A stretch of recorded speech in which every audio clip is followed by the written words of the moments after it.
Duda ko aning attorney Kunti ba sa bayan muna. Murag niluag na gid siguro ning iyang tornilyo. Kumulo ka sa ilahang tiradas kampanya. Anyo?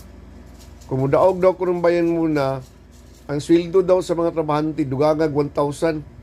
Maglisod naman ganing mga employer nga 200 tra o 300. Gadang bugin bayahanan ni nakaroon bag-o na po. Nagpabuyag na po sa attorney Kunti. Kuya, di mapili ni bayan muna kay mura ba ni ang first nominee. Ha? Attorney man ta, ititiway man ta, pero wala man sakto ang utok. Kung nailog-luag tornilyo siguro sa yung utok ay. Kabalo mo sa yung sunod nga magic. Yung statement, ingon pa siya.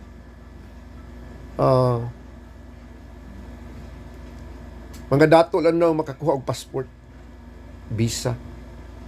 Napatay ang OFW din na sila kauli dahil mga dato din na sa tanang OFW kay di naman pwede, di man daw kuno makakuha og passport ang mga pobre.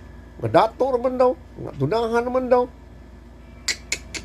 Wa nagili na sakto na yung mga tawa sa sigig pangilad. Wala na, lahi nagigdagan silang utok. Siguro luag ng duha ka tornilyo. Luag na yun siguro. Luag na yun, luag.